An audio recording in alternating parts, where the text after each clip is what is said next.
இன்றே டவுன்லோட் செய்து உங்கள் ஃபேவரட் ஷோக்களை என்ஜாய் பண்ணுங்க. Hi, I'm Mitra Nandan. I have already booked a room. Can you please check it once? Yes, sir. Mitra Nandan and his wife Lakshmi. Is it right, sir? ஆமா. ஆனா அந்த லக்ஷ்மி வரல. இந்த பாகியலட்சுமி தான் வந்திருக்கா. So, she is not your wife, sir? No. இந்த Bhagyalakshmi madam தான் Mitra sir wife.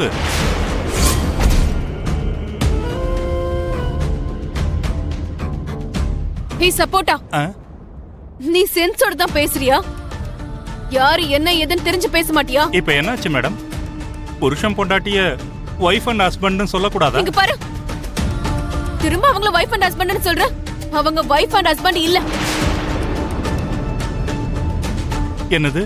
இவங்க ரெண்டு பேரும் புருஷன் பொண்டாட்டி இல்லையா? நான் தான் இல்லன்னு சொல்லிக்கிட்டு இருக்கேன்ல. இங்கிலீஷ்ல ஒரு வாட்டி தமிழ்ல ஒரு வாட்டின்னு எதுக்கு புருஷன் பொண்டாட்டின்னு உயிரை வாங்கிட்டு இருக்க? அவங்கள பாருங்க மேடம். அவங்க ரெண்டு பேரும் பக்கத்துல ஒண்ணா நிக்கும் போது பார்த்தா யாரா இருந்தாலும் புருஷன் பொண்டாட்டின்னு தான் நினைப்பாங்க.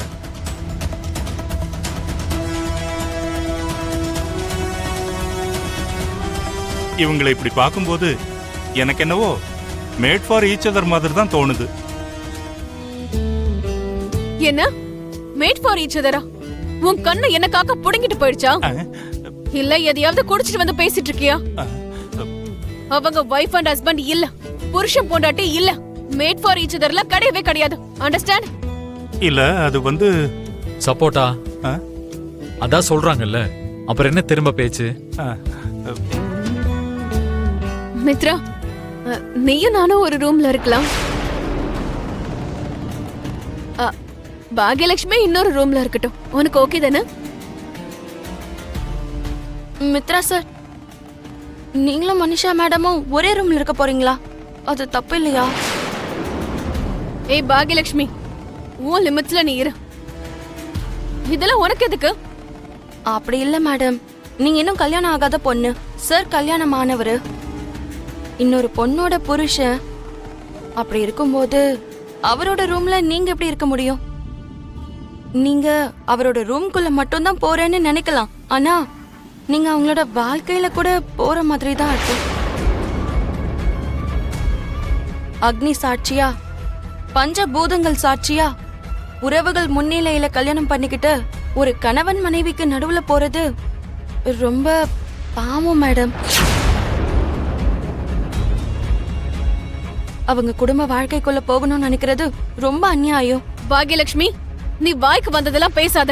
உனக்கு தெரியாதத பத்தி ஏன் பேசுற? மனிஷா, இப்ப இத பத்தி ஆர்குமெண்ட் எதுக்கு? அந்த பொண்ணு எப்படி சிங்கிளா இருப்பா? நீ அவளுக்கு துணையாரு, நான் வேணா தனியா இருக்கேன்.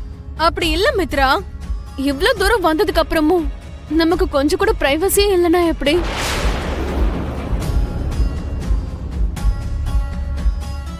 நாள் அறந்து போற உறவை பத்தி தான் நீயே யோசிச்சுட்டு இருக்கியா என்ன? Manisha, no more arguments. தெரியாத நாட்டுல, எதுவும் தெரியாத இடத்துல அந்த பொண்ணை இன்னொரு ரூம்ல தனியா இருக்க சொல்றது சரியா இருக்காது.